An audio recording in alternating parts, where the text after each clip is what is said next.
Disclaimer: the views and opinions expressed in this episode are those of the guests and do not necessarily reflect the official policy or position of USA Global TV and Radio. The content presented is for informational purposes only and is intended to foster open discussion and debate. Viewer discretion is advised. USA Global TV and Radio does not endorse any particular viewpoint and encourages viewers to seek out additional information and perspectives.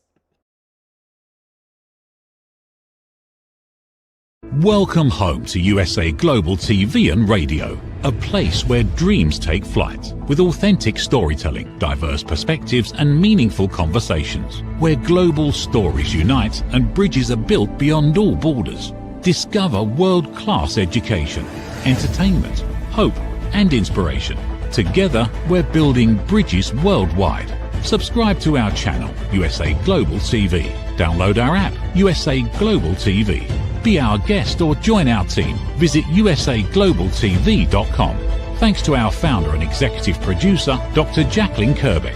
Music score by Yeffy Tang from Cloud Road Music. Voiceover artist Mike Porter. Creative direction by Paul Garcia. USA Global TV and Radio, your home for global connection. All rights reserved. This video and its contents are the exclusive property of USA Global TV and Radio. Unauthorized use, duplication, or redistribution in any form is strictly prohibited. Welcome to Saving America. This is your host, Dr. David D. Schein. Like usual, it's been a very busy week. ICE in the spotlight. Paid agitators and whack jobs continue to keep the focus on ICE cleanup operations in Minneapolis. Frankly, I think the key factor is that the scumball politicians in Minnesota are doing this on purpose to take some of the focus off the massive scandals that have been uncovered there. The idea here behind the ICE raids is to remove criminals who have committed rape, murder, and robbery. Why would any community refuse to turn them over to the feds? Further, why would any society release them into their own neighborhoods? Think about it, folks. So predictably, another American has been shot dead in the protests. This is sad and shocking. Just as Renee Good shooting was avoidable, the shooting of Alex Preddy was avoidable. I will not comment on possible liability of the agents involved in the shootings.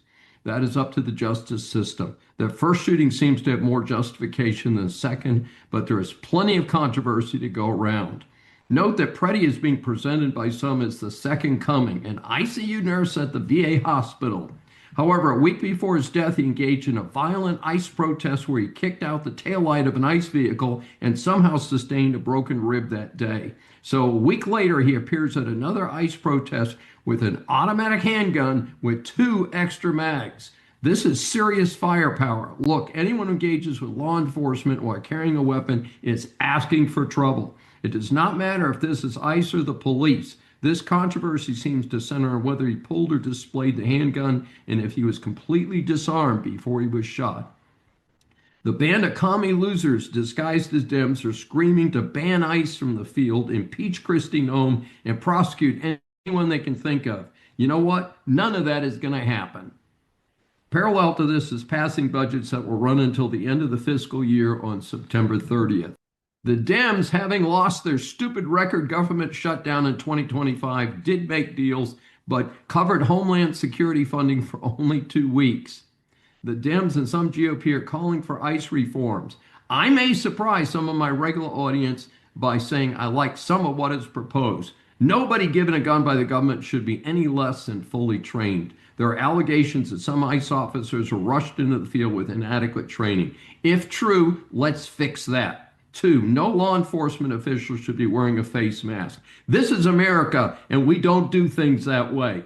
So, you know what? I would agree to that. My compromise is that if some clown goes to the home of an ICE agent, that will be a criminal invasion of privacy. Let's say 30 days in jail and a $1,000 fine, and then second offense, 6 months in jail and a $10,000 fine. Every city and state capital needs to acknowledge that no jurisdiction in the United States can be a sanctuary jurisdiction. That violates federal law. Simple, all federal funds for any purpose will be suspended due to such foolishness.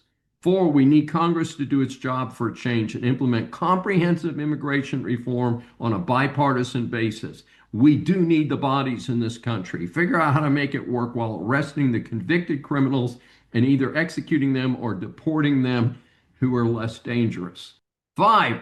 In turn, federal judges that refuse to follow law need to be impeached immediately for blocking ICE enforcement and arrest activities. No more Mr. Nice Guy. Speaking of failed federal judges, the injustice system in America. I was outraged this week when U.S. District Judge Margaret Garnett ruled that the death penalty is off the table for a federal prosecution of accused killer Luigi Mangione for the public execution of healthcare executive Bryen Thompson. Naturally, Mangione is presumed innocent until proven guilty, but the evidence against him seems to be overwhelming. This was alleged to have been a stalking resulting in a murder, but then the worst he could get, if convicted, is life in prison without parole. I note that the Menendez brothers in California were recently classified from that no parole status and are working on getting parole. So that verdict does not mean much to me these days. Further, why should the taxpayers pay for as much as 50 years or more of room and board when this appears to be such a heinous act? Does anyone believe that such a person, if convicted, should ever be allowed to the general population? I encourage Americans to think about the victims, not the killers. In this case, you have a wife and 2 children who will never have the love and support of their father. For what? Best I can tell, an evil political stunt. Speaking of injustice, a guy in Houston, Texas area was the first Texas execution this year. You might say, hey, Dr. Dave, you got what you want. Nope, this fellow killed his ex-girlfriend and her subsequent boyfriend in 1998. Yes, that means he was alive for nearly 28 years longer than the 2 young adults he murdered. This is not justice. I want to see capital punishment reform in this country. I want to see persons convicted of such crimes put to death in less than 18 months. Time to get justice for the victims. No more endless appeals. Did the victims get 28 years to plead for their lives? I notice in all this extreme leftist talk about ICE, none of them mention the many innocent Americans killed, raped, and robbed by the evildoers. If it's time for America to focus on real victims, not the fake martyrs promoted by the left. New Fed Reserve Chair is pending. Most Americans have no idea what the Fed does and why they should care. The bottom line is that this little understood operation has an impact on the day-to-day lives of most Americans. The Fed is supposedly non-political. If you believe that, I have a bridge in New York that I'd like to sell you. The term of Fed Chair Jerome Powell is up in a few months. After much speculation, Trump has nominated Kevin Warsh to succeed Powell. What little is known about him is that in 2006, he was appointed to the Fed board. At that time, he was the youngest person ever to be on the Fed board. Presently not on the board, he has been a visible critic of the current board actions. No, his arrival will not cause mortgage rates to drop immediately or suddenly that formerly $4 item that is now $6 will not drop back to $4. Too bad about that. What we have seen is that Powell was slow to move when inflation was surging, and now, according to Trump, he has not lowered the Fed rate fast enough to accommodate a growing economy. Mortgage rates are tied to many factors, not just the Fed rate. So what we need to do is be aware of the fact that the Fed rate has some impact on mortgages, but it's not going to be the big change that people are hoping for. Daily impact from the Fed is there, but may be hard to appreciate. The dollar is very low relative to other national currencies. This means that if you travel overseas, your dollar will buy less. That may not impact too many people, but suppose you buy one of the tens of thousands of items like car, computer, or TV that are made overseas or have foreign parts. Each component will take more American dollars to purchase due to the weaker dollar. Further, a Fed viewed as weak may cause uncertainty in the market. So gold and silver are at unrealistic record levels right now. Buying these metals is viewed as a search for stability. So keep your fingers crossed that things will get better with a new chair, but don't hold your breath at the same time. Business is not rosy in all quarters. Saks Global Enterprises, that also includes the famous brands Neiman Marcus and Bergdorf Goodman, has announced that most Saks off-Fifth outlets will be closing as part of a recent bankruptcy filing. About 50 stores will close with about a dozen left spread across 6 states. With my crew, the only Saks we have stopped at is the office stores, since we cannot afford the fancy department stores. This will impact a lot of middle-class Americans looking for some nice items for their wardrobe. Reports are that the $2.7 billion Neiman Marcus acquisition helped to push Saks into Chapter 11 bankruptcy.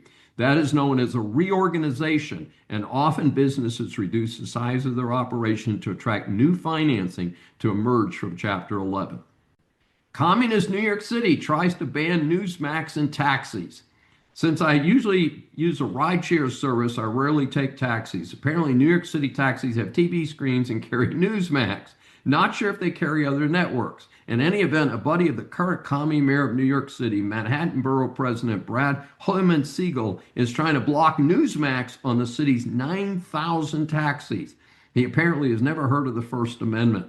Fortunately, there have been strong pushback against his stupid proposal. Not all reorganizations are tied to bankruptcy. In fact, Kroger, which is pretty healthy, even though the Albertsons merger did not go through, is making some big moves. They are closing 60 underperforming stores. At the same time, they'll be opening 14 new stores, which will likely be the big marketplace Krogers, like the couple that I patronize personally here in Houston. In a bit of a surprise, given Kroger's strong presence in the Houston market, a major marketplace store in a high-end part of Houston is now closed. I did not realize that Kroger did not have a retail presence in rapidly growing Florida. They have been providing on-demand services with robot warehouses. That is now being shut down, so Kroger will not have a presence in Florida. I assume this is due to entrenched competition already present in that big market. The real Chinese threat to the Panama Canal. I want to credit Virginia Allen of the Daily Signal for a fascinating and important article on the Chinese threat to the Panama Canal. Miss Allen's piece credited Hot Zone podcaster, former military member, and someone who actually lives in Panama, Chuck Holton, for his critical valuation of the threat. Recently, there's been a lot of publicity about China locating operations at each end of the Panama Canal, and this is how it presents a direct threat to American security. Remember that failed President Carter gave the canal away during his administration. However, just controlling the software that runs the canal could have far more devastating results. I think this is an important issue for U.S. throughout the world. I was alerted to this mega threat a few years ago when I learned that many of the cranes that operate in major ports throughout the U.S. came from China. That includes the computerized operating systems. So China could shut down our ports. As part of our Saving America series, I called on the appropriate powers to make sure these systems are converted to U.S. secure systems. Allen's article notes that on average, 36 to 38 ships traverse the canal each day, including U.S. Navy ships. Of the civilian ships, most are bound for U.S. ports, but not all are U.S. flag vessels.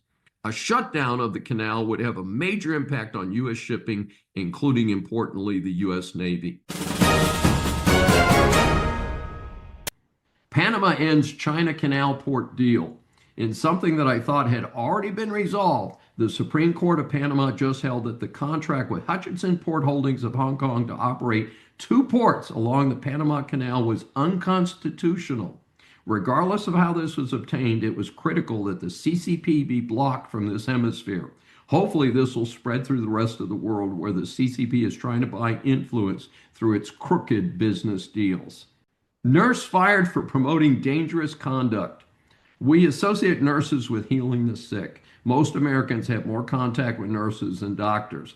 However, that is not a universal situation. In a horrendous story, a nurse, Melinda Cook, posted to her social media that other nurses should deliberately date ICE agents and then drug them with poison and spray them with other substances. She worked for a VCU health facility in Richmond, Virginia. On the positive side, it took less than 2 days for VCU, Virginia Commonwealth University, to fire her. Good for them. It does appear that the ICE derangement syndrome may be more toxic than the Trump derangement syndrome. Wild elephant rampages in India. In a story that's almost unimaginable in 2026, a wild male elephant in eastern India went on a 10-day rampage. I'm not sure why the rampage was not stopped at an earlier point. Reports are that 24 people were killed and 15 more were injured. I was curious about what was done to stop the elephant.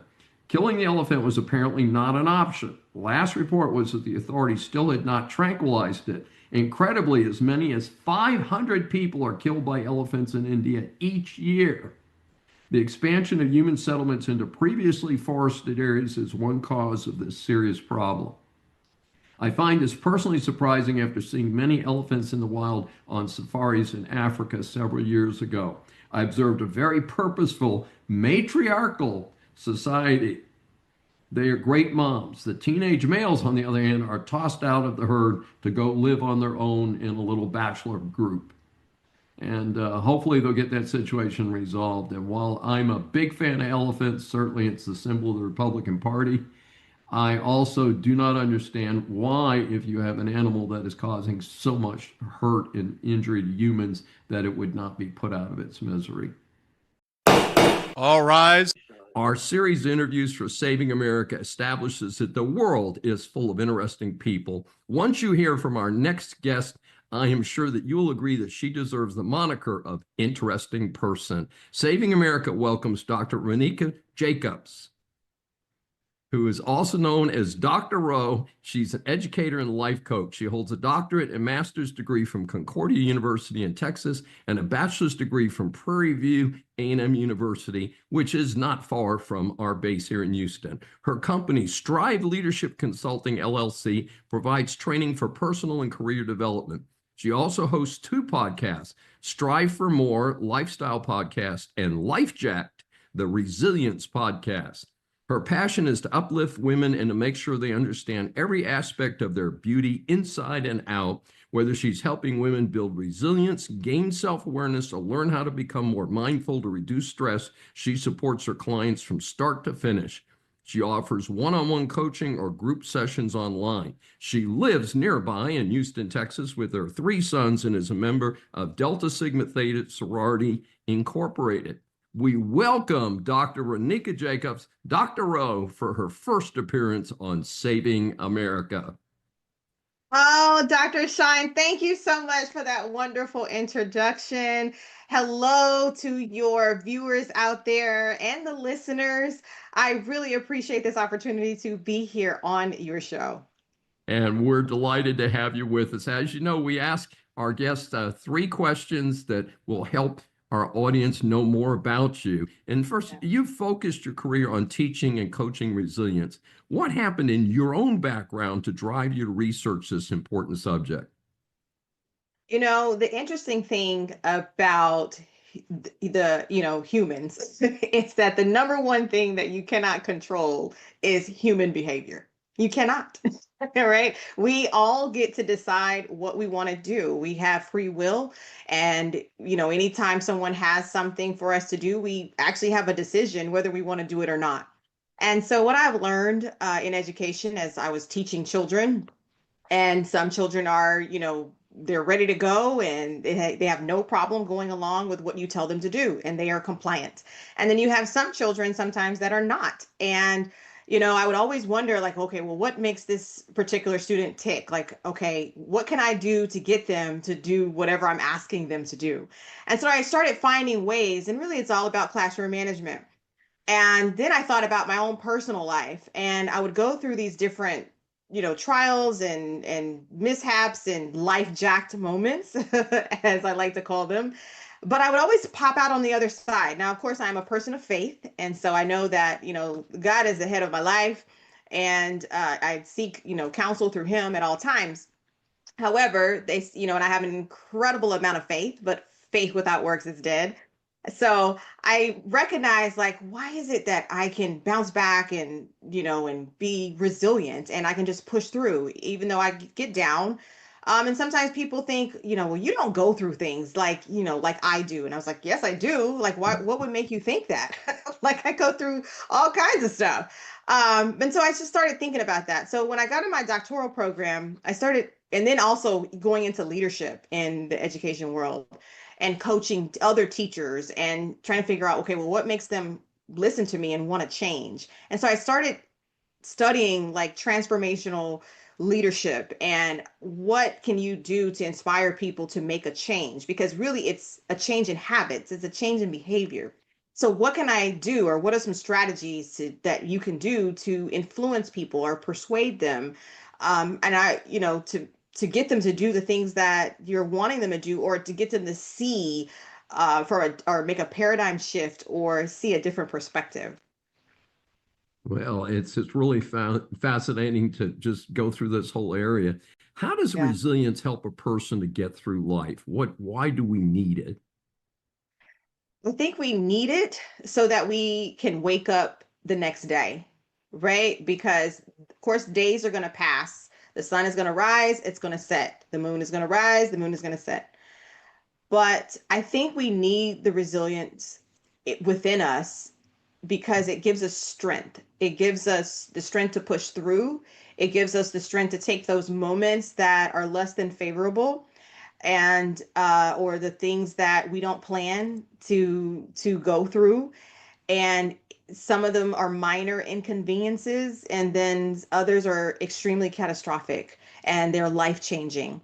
But I feel like we need resilience because it helps us to push through and, like I said, and to wake up the next day because, as they say, life be lifing, of course, and you can't control it, right? You cannot control it. So if you have to understand your locus of control, which is the things that you can control and the things that you can't control. And so you work on managing the things that you can control. But I think each time you go through these life jacked moments, you become stronger. And I think that you have to go through some things, right, in order to build resilience and to become stronger. Because if you don't go through anything and you don't have any challenges, you don't grow. I believe there's an old cliche, what doesn't kill you will make you stronger. Yes, yes, that's absolutely true. Although it does feel like, but this is really killing me right now. But as they say, after you get through it, there's a joke that said, "But did you die though?" And you Yeah, didn't, absolutely. luckily. Absolutely. So, can anyone learn to be more resilient, or does it take a certain mindset just to get to a period where, somebody's really resilient? I do believe that some people are innately more resilient than others, but I do think it has to do with their mindset. I do believe that you can build resilience. It's a muscle, just like, you go to the gym to build up your muscles, to be healthier, to be able to be more agile and move around. The same thing, you gain more knowledge to become smarter, to do more things that require cognitive abilities. But the same thing comes with resilience. Like I said, you have to go through stuff, and that's the testing ground.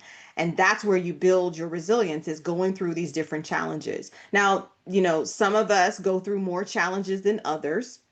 And so also with that, we have to recognize, are these challenges that we're going through, are they self-induced? So you do have to do a lot of introspection, which is really hard sometimes, is to admit that I might be the source. I might be the nucleus of what is going on and why I keep having all these life jacked moments. But you have to understand to that you have to have that mindset to be open to build different habits, right? And to kind of do life differently. And so I do think that there are some steps that you can take. There are some readings that you can have. You can hire a resilience coach to be by your side that can help you, kind of change your habits and look at life differently, change your paradigm and build resilience. So that way, if you do have a life jacked moment, whether it's you, your children, your spouse, your significant other, family members, that you're able to handle them a little bit better. Because once we are life jacked, right, initially, depending on what the crisis is, we, our amygdala fires, right? And we are fearful. And it's either you're going to fight, you're going to flight, or you're going to freeze, right? And so, and then at that time, you're in your reptilian brain, as they call it, right? And so a lot of times you make these decisions and they're just band-aids. They're just band-aids and they're not really not solving the problem. But when you use certain strategies and you have the right mindset with resilience, then you start recognizing that you can make decisions that aren't band-aids. They actually are, real life surgery, as someone may say, like you're really being a surgeon and you're really piecing your life back together to fix it, to get past whatever the tragedy is. And I mean anything. I have so many guests who have gone through all kinds of things, but they're still here and they're still pushing forward and they're able to tell their stories of, hey, I was way down here and I have risen up to here. And it's fantastic. And it can happen to anyone. But you have to believe that you are going to get on the other side. Well, now quickly, you had mentioned the word life jack several times, and Yeah. just for our audience, how do you define the term life jacked? Yeah, sure. So if you think about you've probably heard the term carjacked or hijacked, right? It's Yes. when someone takes something that doesn't, belong to them and they take it from you, right? So you hijack a plane, like they're taking the plane, or they hijack your car, you're being carjacked, they're taking the car from you. So life jacked is when things that are unexpected, unplanned, those moments that happen, and they pretty much like hijack your life, right? They kind of, then you're going along in one path, and then you recognize like, oh my gosh, this thing happens, and you're like, what the hell? Or excuse me, but I mean, so sometimes you're like, what in the world happened? Like, and sometimes, like I said, they're minor inconveniences. Some of them are just minor, and you're just like, oh, this is annoying, but I can push through and I can figure it out. And then other times it's like, I didn't ask for this. Why me? Why is this happening to me? Right? And it's easy to stay there in that why me moment and be a victim, or you could decide to be a victor and you can push forward. You can gather your resources together, build your community, and push forward. Because again, remember what I said, the sun is going to rise and set every single day. You just have to decide if you want to be in that sunrise and sunset each and every day.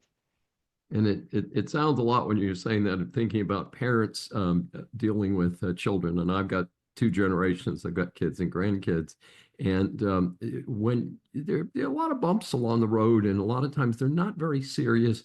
And we know that as parents and grandparents, but the child experiencing it, it's their first time, their first love breaks up with them and things like that, or they don't get picked for the football team or the softball team, and they're just devastated, or they don't get into their favorite college. And yet, when we're looking at it from the other side, we're saying, this is the smallest bump you'll ever get. Yes. Yes. That So is very true. it's just a fascinating situation. And how can our audience get more information about you and your important work? Oh, absolutely. So you can find me on pretty much all social media platforms. I'm not on X, or formerly Twitter. I've been backing away from there. But if you just look up Life Jacked Podcast on Instagram, on Facebook, I think Life Jacked, the Resilience Podcast on Facebook. You can find me on LinkedIn. I'm very active on LinkedIn. So you can either look me up, Dr. Ronika Jacobs, or you can look up Life Jacked, the Resilience Podcast. You can also send me an email if you are interested in being a guest at lifejacked, that's LIFEJACKED, one word, at email.com. And you can contact me there. I also have a newsletter. If you go to my website, the website is www.ronicalljacobs.com. That's RONICALJACOBS.com. There's a lot of resources there. You can sign up for a resilience coaching session. And you can also, like I said, get to my newsletter. I have a newsletter called Strength on Sundays, and it releases every Sunday. And it's I share just different stories about my own particular life, and I give you 3 action steps to try. This past week, I talked about physical resilience and building physical resilience. I think the week before that, I talked about financial resilience. So there's always something related to resilience in different aspects of our life. And so I hope you sign up, and I hope to see that my email list keeps growing so I can share these strategies and tips and we can all get stronger. Please proceed. As we grow up, a common reference for success or failure is the letter grade. Whether we're in grammar school or college, we all want an A grade and certainly regard an F as a big failure. Here at Saving America, we scan the news for reports of celebrities, politicians, or others who just end up in the public eye. So the A grades are awarded to people and organizations for great service to their communities, and the F grades, of course, are unfortunately more common, are awarded to those who need to do a lot better. A disease known as political correctness has swept through America. It has especially damaged education at all levels. The case of Christian McGee is a great example. He received a 3-day suspension for using the phrase illegal alien in asking his teacher a question at Central Davidson High School in Lexington, North Carolina. His family has helped him file a lawsuit in federal court accusing the school of violating his First Amendment rights. Christian's mother explained that this could have him viewed as a racist and might impede his chances for college. The school would not comment directly, but explained that this apparently involved their code of conduct. So the student handbook states, schools may place restrictions on a student's right to free speech when the speech is obscene, abusive, promoting illegal drug use, or is reasonably expected to cause a substantial disruption to the school day. And this is a quote according to the Carolina Journal.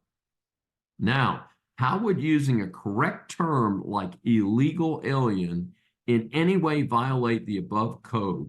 That's beyond me, folks. But then again, I only have 4 earned academic degrees. What would I know relative to the geniuses running this high school? It is even more interesting in that this case is in North Carolina.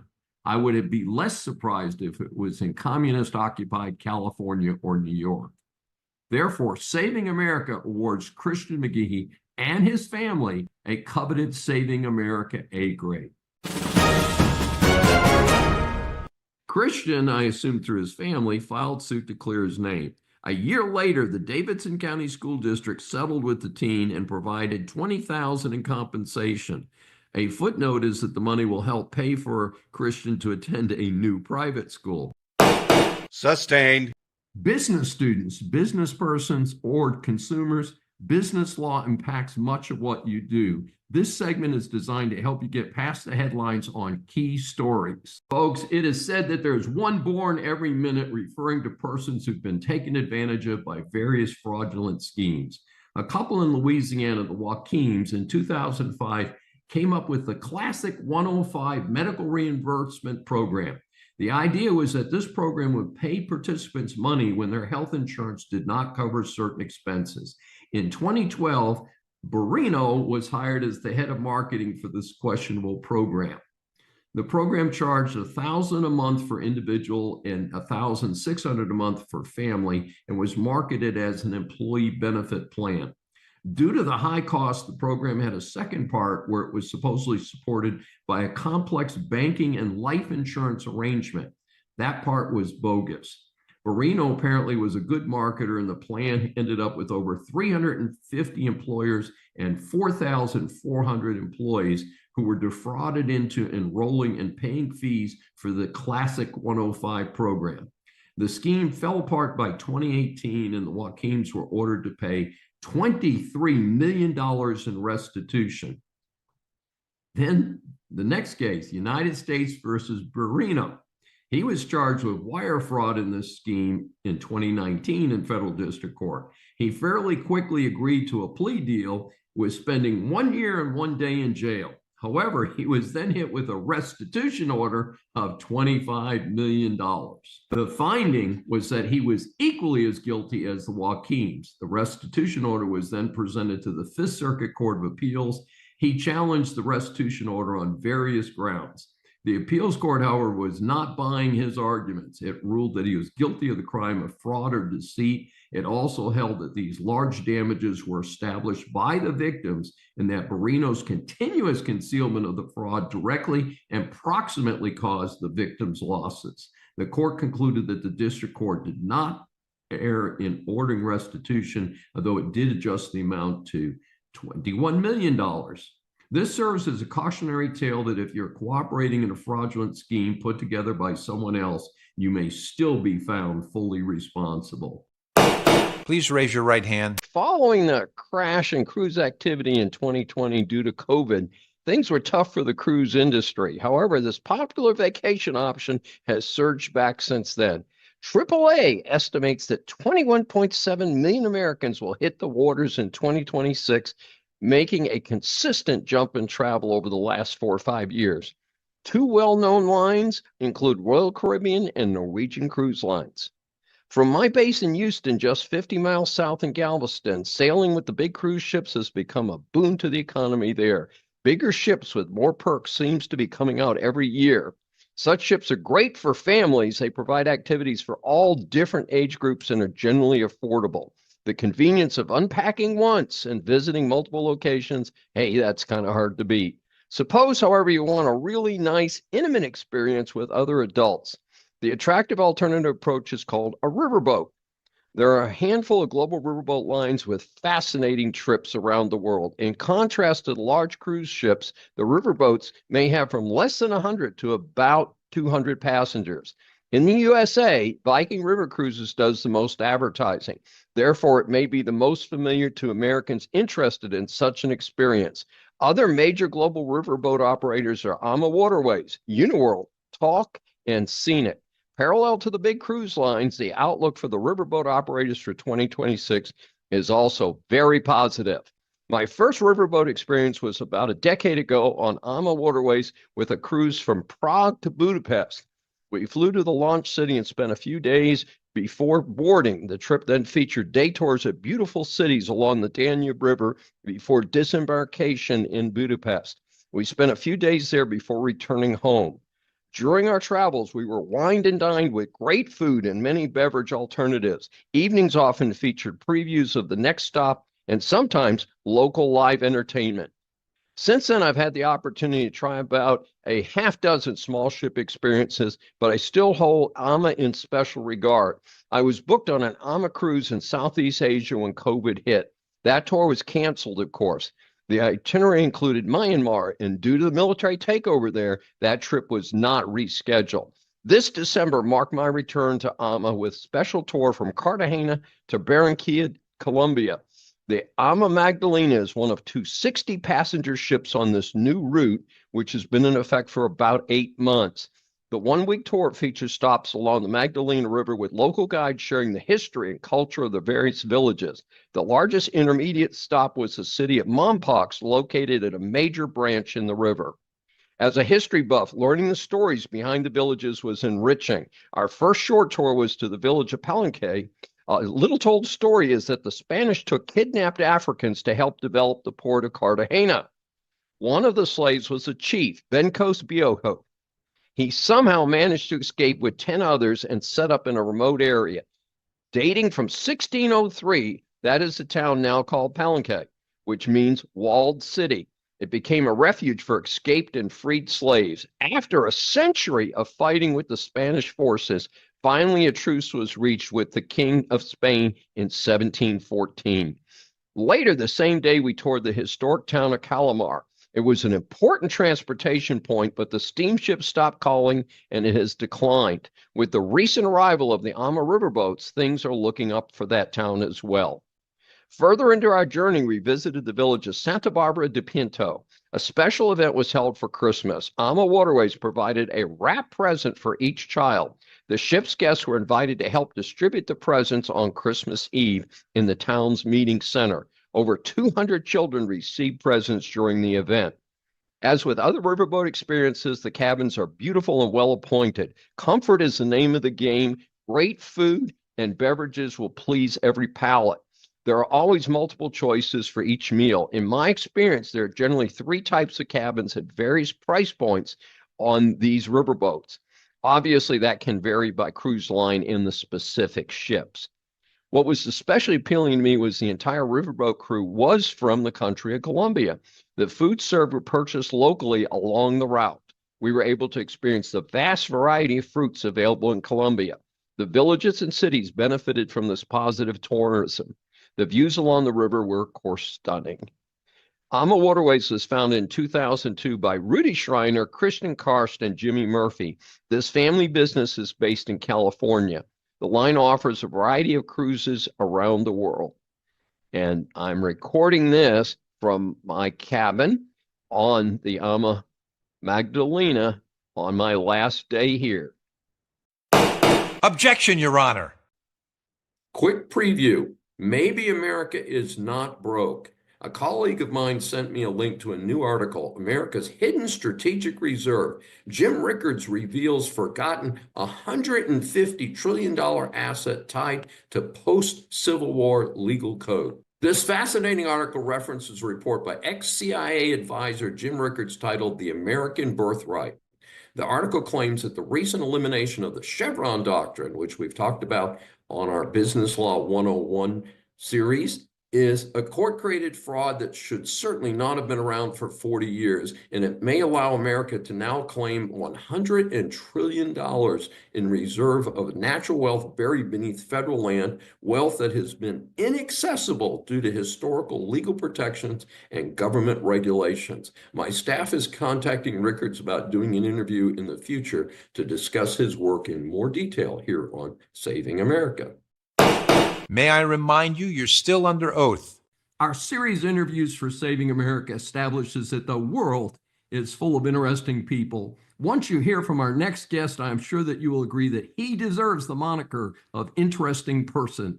Saving America welcomes Dr. Stephen Bryen, who is a leading expert in security strategy and technology. He's held senior positions in the Department of Defense, on Capitol Hill as the president of a large multinational defense and technology company. Dr. Stephen Bryen has 50 years of experience in government and industry. Senior fellow of the Center for Security Policy. He served as senior staff director for the U.S. Senate Foreign Relations Committee, as head of the Jewish Institute for National Security Affairs, as the Deputy Undersecretary of Defense for Trade Security Policy, as the founder and first director of the Defense Technology Security Administration, and as president of FinAmerica North America, and as a commissioner of the U.S.-China Security Review Commission. Bryen writes for Asia Times, American Thinker, Epoch Times, Newsweek, Washington Times, the Jewish Policy Center, and many other newspapers and magazines, too numerous to mention. He has published 6 books on technology and security subjects, including Technology Security and National Power and Security for Holy Places. He's contributed to a number of studies on national security and defense, holds a PhD in international affairs from Tulane, a postdoc from Virginia Tech, an MA in international politics from Tulane, and his bachelor's degree from Rutgers in political science. And folks, we had to shorten this so we'd have time for the interview. We welcome Dr. Stephen Bryen for his first appearance on Saving America. Well, thank you for having me. I made it long enough to create a filibuster, use up time.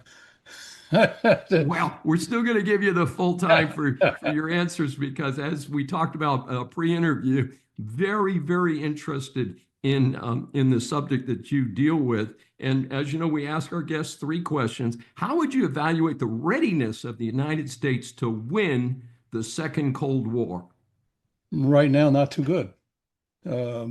I think we have some real deficits, some problems.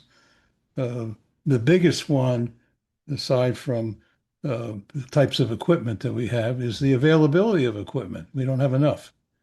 Our stockpiles are way down. We didn't expect the Ukraine war to suck out as much hardware and equipment as it has, and it's taken an awful lot. And we weren't prepared for that. And if we're going to be credible and we're going to be able to deal with a rising Russia and a rising China, which I think are the 2 main challenges for us, then we have to be properly prepared, and we're not yet.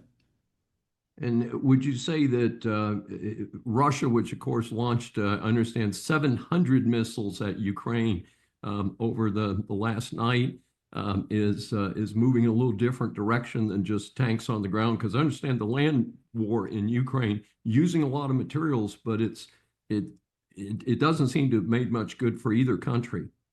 Well, the Russians are gaining ground, so we have to be a little bit cautious about Yes. how we evaluate it. But the warfare process has changed a lot, mainly thanks to new weapons like drones, which have made it very difficult to use traditional armor on the battlefield, which is the formula that the Russians followed, the formula the Ukrainians followed, the formula that the United States followed. So everybody's now in a kind of a conundrum as to, how do we prepare against these new kinds of threats? And then there's the whole missile threat, which is, we saw that in Israel from Iran, the launch of Iranian missiles in large numbers. We've seen it in Ukraine with the Russians using Iskander and other types of missiles, some hypersonic. Um, and the air defenses just can't keep up. They're not really good enough. So we have a tremendous challenge in front of us in terms of how to do war fighting, but more than that, if we're properly prepared, how to deter a war, which I think is the most important thing of all. Yeah, when I say winning the Cold War, that is, of course, how we won the first Cold War, through up to about 1990, was the fact that the Russians became convinced that we would beat them in a war. So that's I why I think they were refer to right, this. by the way. Yeah, That was I had been working in the 80s in the Pentagon on precisely that question. sure. And we didn't have the volume of equipment that the Russians had then and still have, but we had very good equipment and we used computers and electronics much more than the Russians did. So it gave us a qualitative advantage that nowadays has sort of disappeared. I understand. And what's the current risk to the United States from China and Russia with regard to outer space? That's a big concern of mine, and I don't hear enough discussion about it in Yeah, public. yeah, there's not very much, and yet it's quite critical because if President Trump is right, and I think he is, that we need a space-based air defense capability to go after Russian or Chinese missiles to protect the United States. Then being able to protect those space platforms is critical. And, the Russians have anti-satellite capabilities. The Chinese have them, and we have them, but not as well developed and not in quantity. So I think the future will be preparing for some kind of space defense, let's call it that. That we'll have to be able to protect our satellite. I'm a big fan of Elon Musk's space link system, Starlink, it's called, because it uses thousands of satellites. He's projecting up to 47,000 satellites. Wow.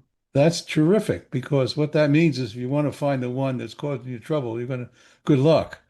And I think we have to take the same approach for uh, Golden Dome, which is what President Trump calls the forthcoming space-based defense system. It has to be on hundreds, if not thousands, of satellites so that it won't be possible to blow them out of space, which is what the Chinese are hoping to do and the Russians hope to do. But mostly the I Chinese, I understand. think they're the most significant risk today.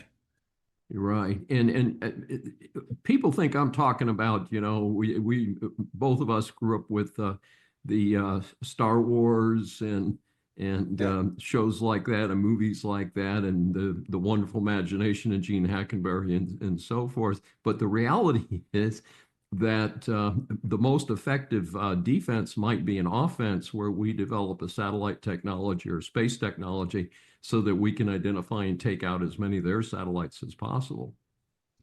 Well, again, you have to have enough in orbit and in the right places to do that. Exactly. Yeah.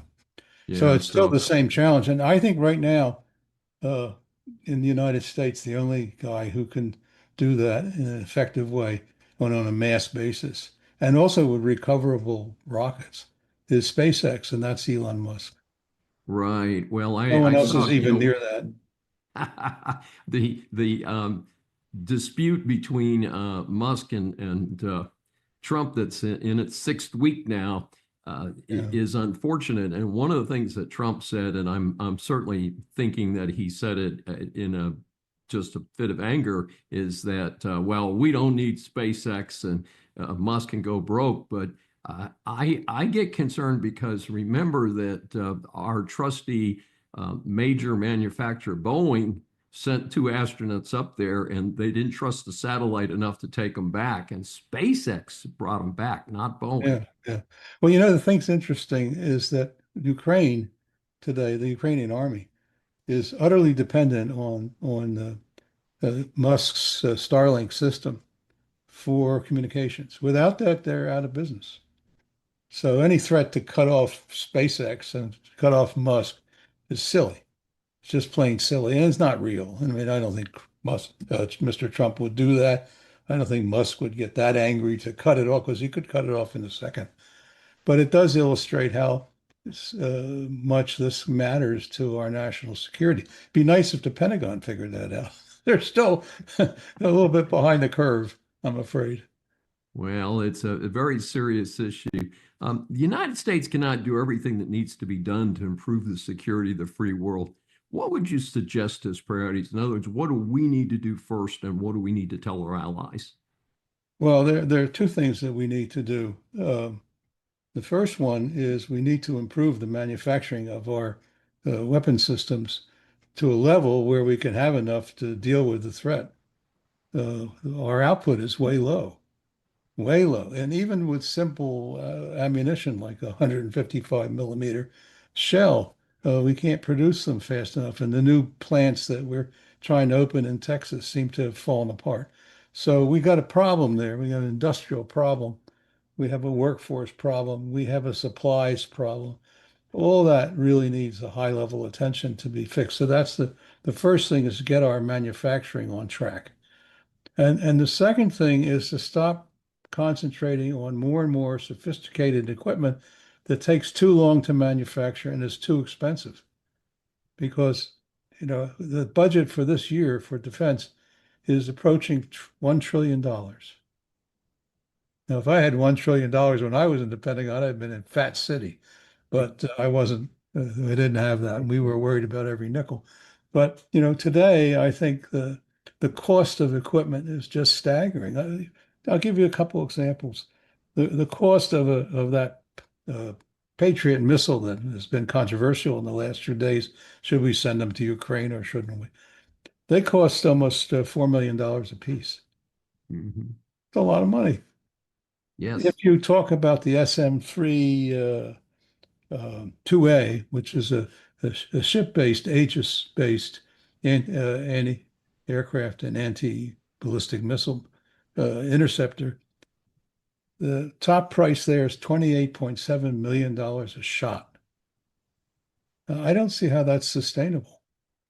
I mean, it's just not, because the other guys can make a lot of missiles cheaply. So we've got to come up with some solutions that aren't so expensive. And I think the thing that really worries me is the Defense Department, bless its heart, never worries about the price of goods. That's not their department, but it is their department because you Yes, get it less is. and less for more and more money. And that's not a good thing today. So I think if I were Pete Hegseth and I had this responsibility at DOD, first thing I would do is say, I want to see a 30 or 40% reduction in the cost of goods. And that's for starters. And challenge them to get pricing down and to get the cost out of these systems, because it's going to kill us if we don't get smart. And in Europe, it's even worse. Because in Europe, you have unions and expenses that go way beyond social credits and all this stuff that raises the price of goods beyond in the stratosphere. They can't afford it either. And while they pledged to go to 5% of GDP, I'll make you a little bet. Never going to happen because they don't have the money. So it's really very important to find ways to reduce costs and to become more efficient if we're going to be able to have a credible defense. Well, one thought I had on this was if we could reduce conventional armaments like the tanks that are, I saw one of your articles about the tanks and Yeah. that they're not doing very well. Is it the Abrams tank? And the thing is that can we reduce our traditional arms and switch more of it to mass production of what's really needed today? I think we could. I mean, look, I wrote about robotics and tanks, to try it. I mean, I think robotics are really important as a solution because it not only lowers the cost of the weapon itself, but it reduces the crew on needs to be risking its life driving those things. So there are a lot of hidden costs in defense that you forget, because if someone is wounded or killed in a fight, I mean, you're going to pay for that for the next 20 years, right? So Yes. so you need to take that into account. It's part of the price of a weapon system today. The attrition rates on tanks in Ukraine, the Abrams tanks, it's about 2/3 of what we sent there has been destroyed. That's not acceptable. It's not. I had not good. heard that until I read your article on that. Oh, that's And it. because it makes it sound like the Russian tanks have taken a beating over there, but They did. I They hadn't did. seen people mentioning what happened to the tanks we sent over there and our allies loaned to them. Well, the same thing happened to the Leopard, the German tanks, Yes. and the British. They didn't send very many, but their Challenger tanks didn't do very well either. So because the nature of warfare has changed, that's what I've been trying to emphasize.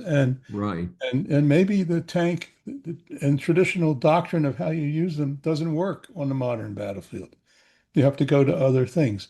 And by the way, these tanks aren't cheap, not by a long shot. You know, they started at around 10 million, and the all up Abrams tank is about $25 million a copy. So you're talking about a Wow. lot of money. You know, we can't afford this sort of thing. And Yeah. we're a rich country. But I think we can, and we have to figure out more cost-effective ways to protect our nation and to protect our allies. Well, it sounds like some very important pieces. And Dr. Bryen, as you know, we promised the people that we interview that we're going to keep it short, but hopefully our audience is fascinating as I am about what you talk about. How can our audience get more information about you and your important work and your publications? Well, I mean, I do write for Asia Times, so you can always go there. The other possibility, and I think it's the one I like most, is I have a Substack called Weapons and Strategy. And if you go to substack.com and look up Weapons and Strategy, you'll find it there. You can subscribe. It's free. And I contribute typically 2 articles a week, so I'm pretty productive Wow. in my old You age. certainly are, sir. The defense rests, Your Honor. Speaking of Hollywood, Late Night with Stephen Colbert has been canceled, although interestingly, not until next May. In the Why Would I Care department, with the departure of Johnny Carson, Jay Leno, and even David Letterman, I stopped watching any of the late evening talk shows. The newer shows are just political trash pits with people I never heard of in most cases or did not like, including the host. Recently on Unscripted Politics, my co-host Kevin McDonald indicated he felt this was a political hit job. He referenced the Paramount settlement of $16 million with Trump as evidence. I disagree. A show that costs $120 million to produce annually and loses $40 million should have been canceled already. TV is a business. I assume it is not being pulled early or due to contractual commitments to Colbert. In my case, I watch the local news, and sometimes before I can change the channel, this windbag would inevitably start with something offensive to me. Hey, not a good start. Colbert might want to consider what he's doing.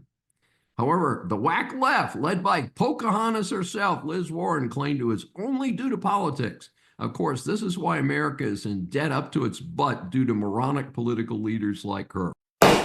This session is adjourned. Thanks for joining me for Saving America. If you have questions or comments, please find me on various social media sites. I'm Dr. David D. SCHEIN, and I will see you next week. Thank you, viewers and listeners of USA Global TV and Radio, for joining us today. We're honored to have your time and attention as part of our global community.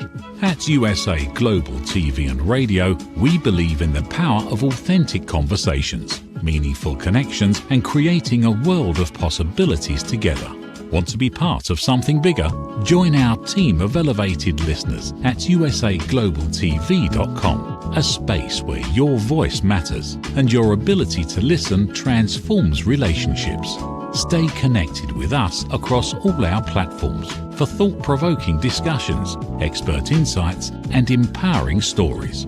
Subscribe to our channels at youtube.com/c/USA Global TV.